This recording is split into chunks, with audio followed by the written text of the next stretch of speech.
So anyways, where was I here? So I'm looking at the screen in this church, and I see this woman that looks like she could be the sister of Jesus. And allow me to back up here in a previous soap opera scene within this soap opera. Okay, so I seen, after I got released from being locked up in Southern California, I seen a YouTube video called Going Through a Dopamine Detox.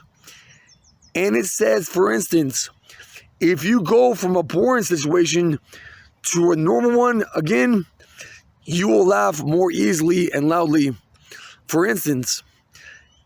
And eventually, your brain will level back out. Now, when I was locked up in Southern California, we were locked down for 23 hours a day. Let me take a deep breath here to illustrate this picture and paint it very vividly with my own words. Okay. So, we were locked down for 23 hours a day.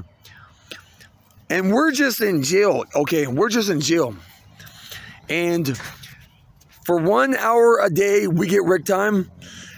We could either hang out in the day room part of the pod, or we could walk through the door into the outside terrarium room. Okay.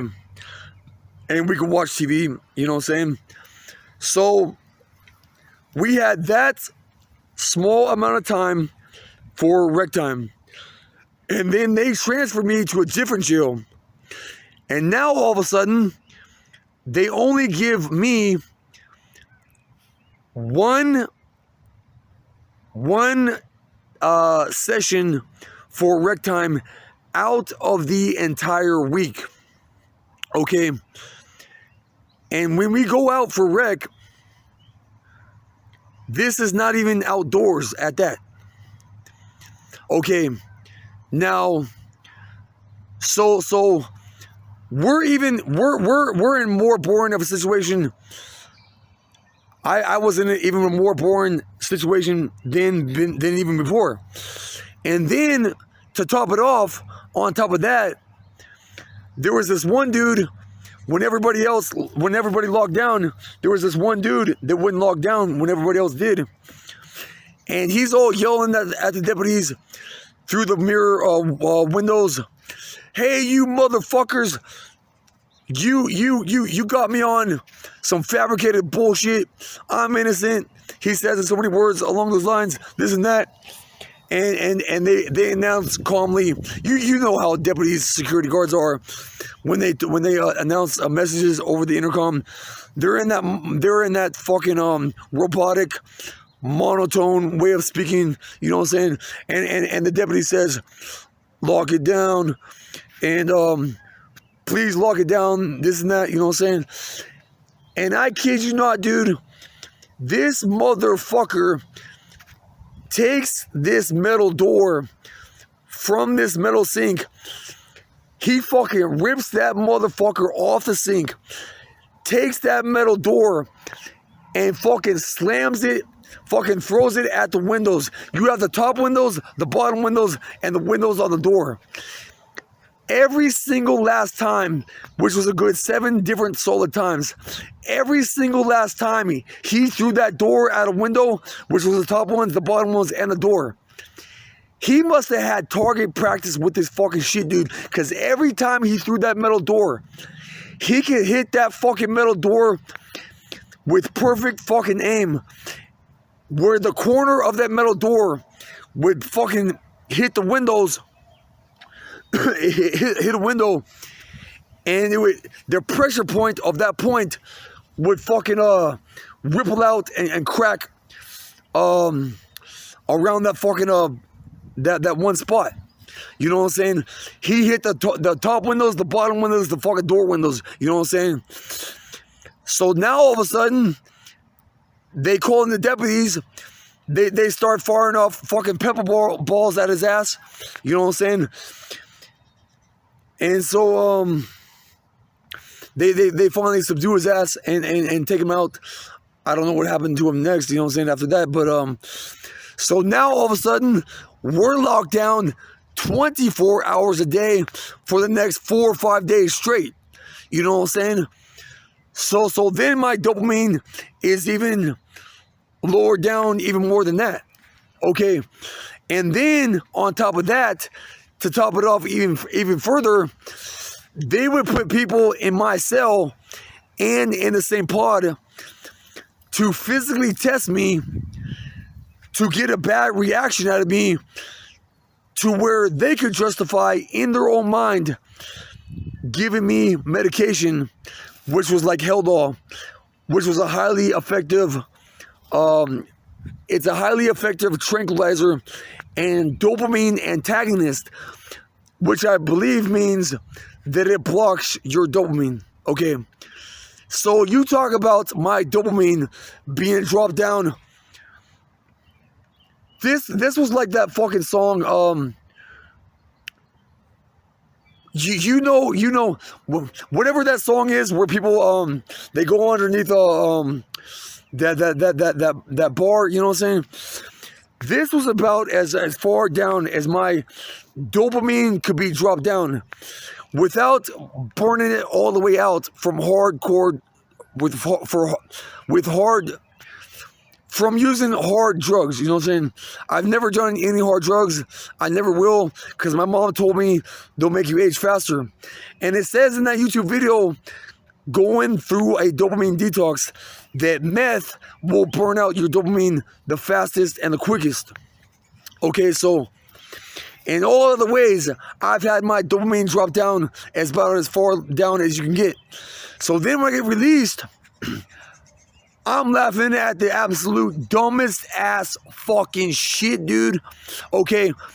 And then when I finally get to Nicholasville at that Ukrainian Pentecostal church, now that video on YouTube about going through a dopamine detox, it says that even seeing a positive image will give you a natural release of dopamine in your mind. Okay, and this chemical known as dopamine, it's a chemical that rewards you. It's a reward chemical in your brain. Okay, even seeing a positive image can release natural doses of dopamine. Okay, so I have always wanted to move to either Europe, Russia, or the Ukraine, or Kazakhstan, or one of those places that knew true beauty, as the book called The European Dream talks about. Okay, I've always wanted to either move to one of those countries and marry one of those women, or just marry one of them in general. And I've never gotten to that point yet. And when I finally get to a place, geographically speaking, literally and figuratively speaking, with getting headway with marrying a Slavic woman, I'm at the balcony in the back of this church. Every single last time that either somebody would walk past me in the aisles and I could see their face more up close, or if they would turn their head to the side, to the right or to the left, I would flash the biggest, quickest smile you could ever imagine, dude. And I can remember I would be fucking sitting there with just about, you could have fucking thought I was fucking high. You could have thought I was fucking high off of a fucking pot. I was fucking, not only would I flash a quick big smile, I would also smile really big and keep smiling for a long ass fucking time. And then I remember one time I went to that church and I carried like a duffel bag with me that had my stuff. I carried it with me to that back row and that balcony and that back pew. And One time I had to go to the bathroom, and I carried my duffel bag with me, and it's hard to walk through these narrow ways between these pews, and I lost my balance and like bumped into somebody or something. And then it was like the next time I went to church, cause the balcony goes down like this. When you look down, your head looks down, and that's the way the tall balcony is shaped. It's shaped downward, like a stadium. And so the next time or so that I go to that Ukrainian Pentecostal church, people do not want to be close to me because they're afraid of that happening again, where if I have to go to the bathroom and I carry my duffel bag with me, I might bump into them. So basically, people on both sides of me in the pew and people in front of me, it's all cleared out to the sides and in front of me. You all remember that movie Spider-Man? When you see that villain,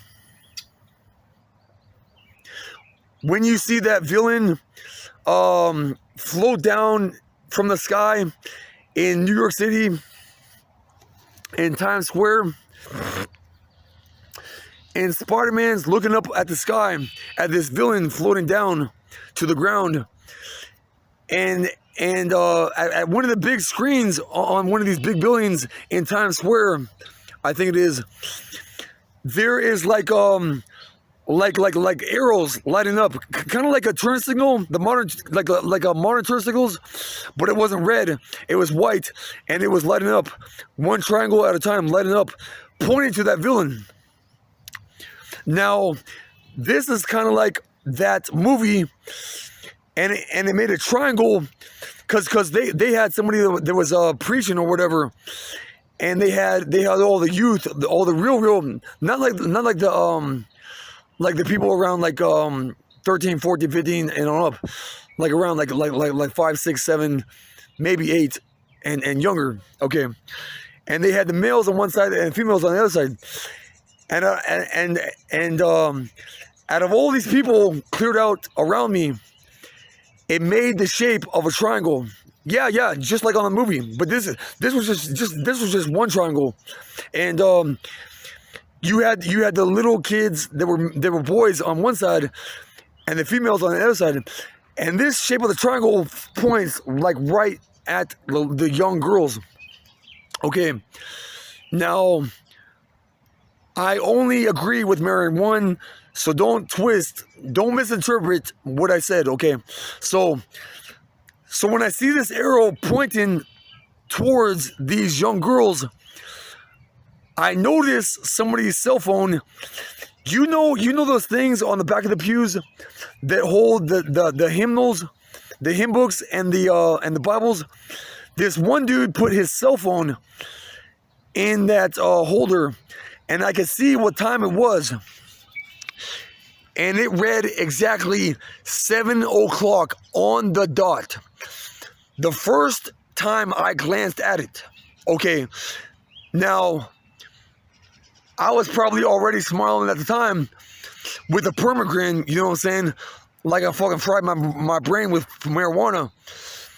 But when I seen that synchronicity on that dude's phone and everything else, dude, I started busting out. Maybe not so much very, very loudly, but I started busting out laughing at least a little bit, you know what I'm saying? And so, anyways, that's all for these videos for today. Stay tuned, because I got more juicy details and this erotic love story that shows God's humor. Till next time, which will be tomorrow.